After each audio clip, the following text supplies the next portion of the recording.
All right, welcome back, everybody, to another episode of Green Squad Chats. I'm James Lascara, and today we're going to talk about how do you do it all. We were just talking about this in our previous meeting. If you guys didn't know, we spend every week, once a week, Saturday morning. We haven't missed a meeting in, what is it now, 3 years? Over 4. Over 4 years, talking about business growth, entrepreneurship, life principles, family, anything. And so we were just talking about in our group the ways that each of us organize our lives and businesses to keep track of all the things we need to do on a schedule, and the principle of having more capacity than others who maybe aren't small business leaders or something like that. So Adam, do you want to open it up with some of your thoughts?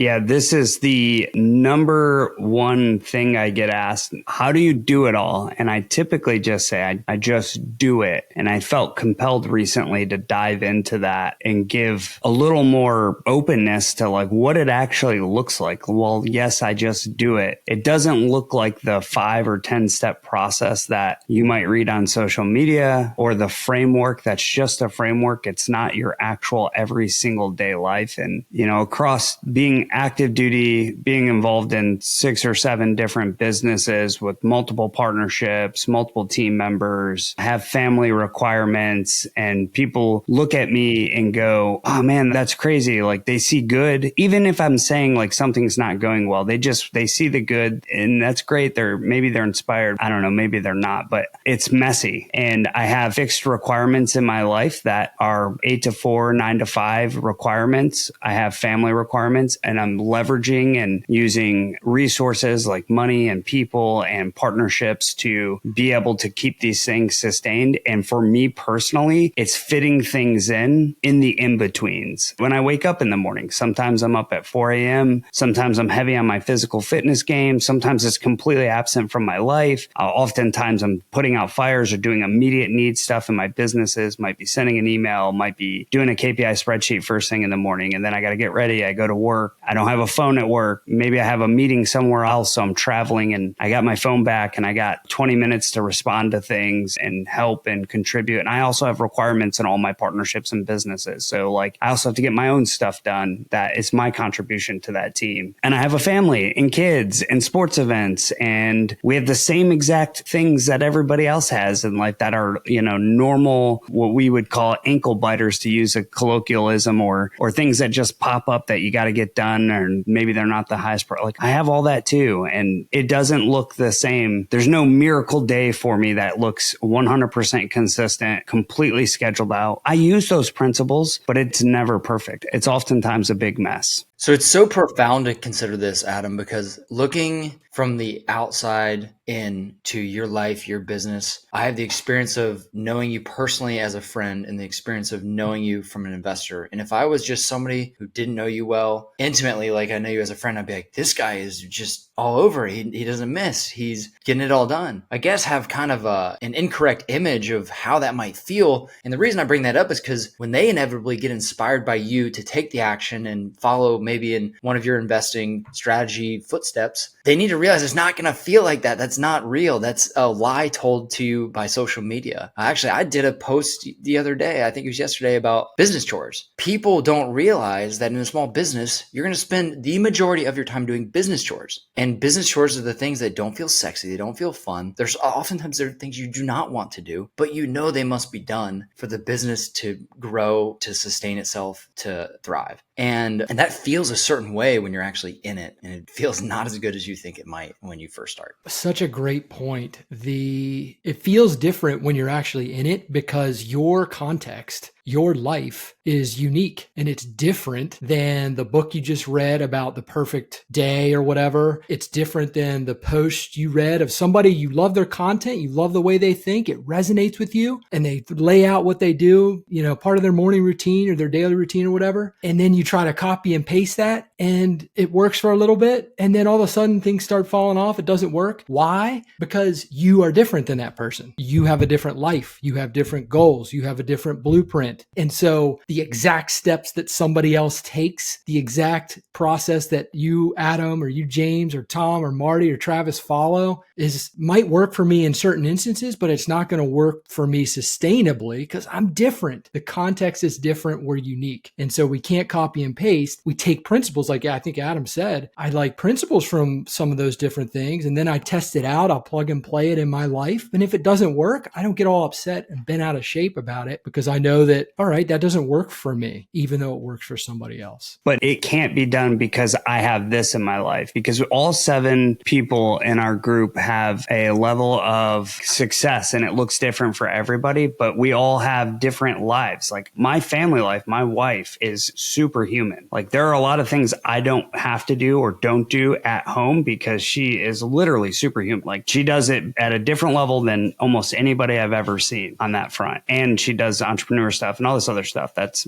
completely separate from me, which somebody might have a family dynamic that's different than that, but it's not an excuse to say, well, that person has that and I don't have that, so therefore I can't do it. That's the trap, because we have 7 different lives here, all levels of success that are able to still do it, but find the way that works for them. Yeah, I mean, Adam, you hit on it, right? Everybody's unique. I do think, though, there's probably some commonality in terms of the tools that we all use, all 7 of us. Tools or processes, right? And there's different names for it. There's different CRMs out there for folks that are managing businesses with customers. For me and my family, which, similar to all of you, run in a million different directions, our Google Calendar at the end of the day is important. So important that my wife and I spend about an hour every Sunday doing I call it a calendar sync. And we look at the week, what's coming up, who's got to be where and when, and what's important. And if there's conflicts, we resolve them then well in advance. And then I wind up using the calendar as my task master to keep me on track. What do I have to do? And if somebody says, hey, I need you to do this, or maybe I just identify something I need to do. If I don't put it in my Google Calendar, it will not happen. And so I'm very disciplined about that. What other tools do you guys have? I set reminders in my phone for everything. Hey, Monday, when I know I'm going to be sitting in front of the computer getting ready to start my W-2 job, I put all my reminders that I know that I need to do for that day right then, because I know I'm sitting down, getting my day together, logging into my computer at work. And so then I can start, oh yeah, I had to do this today. Oh yeah, I had to do that today. So that's what I live and die by, the reminders for sure. I love that. I actually learned something from my kids the other day. I saw they were texting and I'm like, well, who are you texting? And my son's like, I'm texting myself. I'm like, what do you mean you're texting yourself? And he's like, yeah, if I want to remember something, I find a website I like, I just text myself. And then the bubble pops up and I know that I have something to look at. I just go back then and look at my own self, my own thread, and I see these, right? So that's something that works for him. I didn't even know you could do that. I don't know how I didn't know you could do that. I probably have seen it before and just forgot, but yeah, you could text yourself. That's another way, right? It's just what works for you. And I think it's important to highlight, and it has been highlighted, that if it doesn't work for me, it doesn't mean I just give up. It means I look for the principles. I look for what will work for me to keep me on track. Here's a real world. So task stacking, it's like a buzzword, but most people probably do this in some form or fashion. I have the Green Squad call. I've got this podcast we're doing. I have that's annual today that I have to go to, and I've got a schedule. My wife just brought me breakfast just now. Like, she's superhuman. Like, here's a full-fledged fruit and eggs, and like just now, and walk through the door. We're on this podcast. I kind of eye her and just kind of like, can you,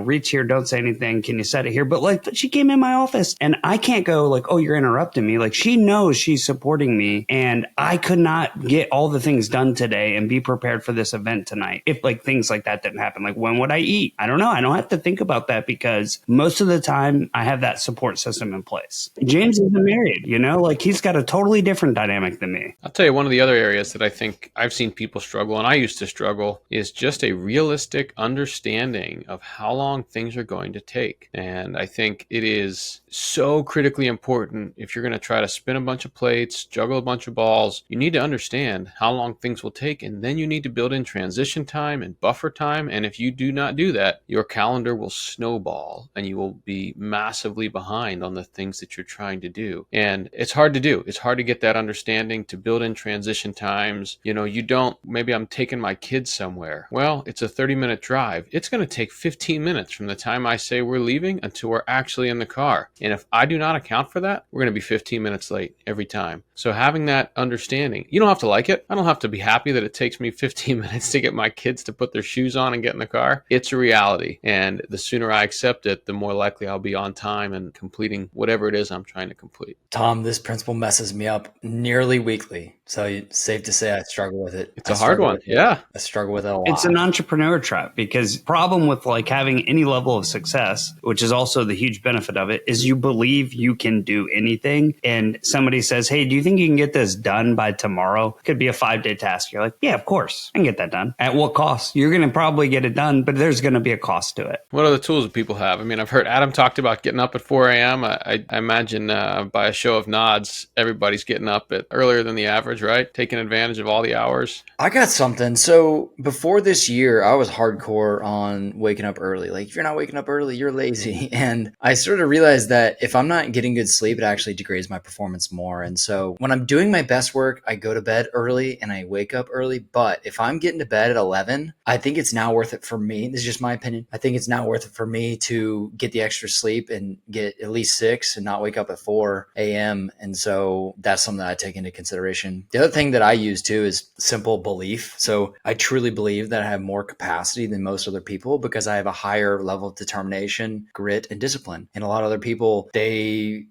like, I need to take a break. I'm too tired. I'm too worn out or whatever. I am subject to feeling those things too, but I truly believe that my threshold for feeling it is just so much higher. And it's that belief that carries over to me getting more done. I don't think that's a healthy way to live your entire life, by the way, but I think it works for me in this season of growth. We're talking about decisions we're making, right? Who is watching more than one, Netflix or Apple TV series right now? Who's binge watching 3 and 4 episodes a day? Nobody on this call. I go 6 months without turning on a TV routinely. Maybe 4 months. Let's call it 4 months. I go 4 months without turning on a TV that whole 4 months. And then maybe I'll watch a series. To be honest, usually it's when I'm dating somebody. My wife likes to connect over like a weekly show. Like, let's pick a show and watch it weekly. And we're watching, the morning show or something right now, but watch it on Wednesdays. But I wouldn't otherwise do. But I do watch football. I don't go golfing. I don't go hunting. I do real estate. I run businesses. I lead teams. I do the military, and I watch football. Unless it's helping me in my family life, I'm not usually binge watching. Here's the thing, though. I have binge watched things. I have needed to just go numb in my mind and calm my decision making and decision fatigue down and just kind of veg out on something. I have binge watched things for 6 straight hours. I'm like, sat down, thought I'm just going to go numb for a bit and turn a show on. What's the lawyer show on Netflix? Lincoln R? No, Harvey. Suits.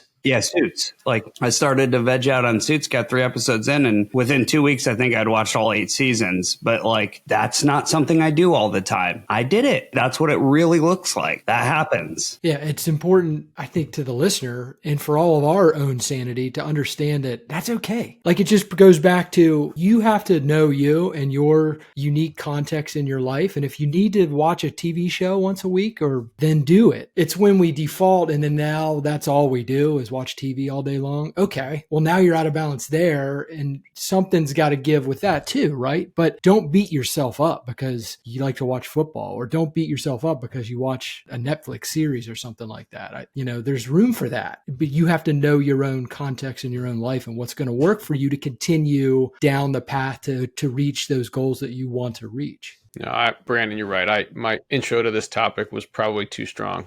My wife and I watch about 30 minutes of TV every night, right? But it's in balance, right? The one thing that I keep hearing from everybody is we have our non-negotiables. Whatever that is for each of us, there's things in there that we're just like, hey, Adam is going to do his title company. It's just non-negotiable. He's going to do it. And so then he structures his day around that. You know what I mean? We all have working out. That's a non-negotiable for all of us. Getting on this call every Saturday. That's a non-negotiable. My family knows that. They understand that. And we work our day around this thing because it's a non-negotiable. And so whatever those non-negotiables are, you just got to establish that and make sure everybody knows and supports you in that. I said that some people don't even know what they haven't found in their life, what they do. They haven't found what works for them in their capacity, in their environment, whether that's sitting with themselves, coming to honest conversations, staring in a mirror, whatever process they need to do to identify what they can do to increase their capacity to do more if they want a greater life. Because social media, everybody's so good about taking the little snippet of the perfect plate of chocolate chip cookies, but as soon as you zoom out from that plate, there's dishes in the sink and there's garbage in the trash and there's like a kid screaming and whatever else is going on. The dog just pooped on the linoleum floor, like whatever, right? And so success, that is not a straight line. It is squiggly and it is back and forth into the 2-year-old drawing of crayon, but it's still going from bottom left to upper right. Yeah, man, what a powerful principle you just put out there. Like there's this quote that I don't know who said it, but everyone is going through something you know nothing about. You know, in a previous leadership role, I wrote that on my whiteboard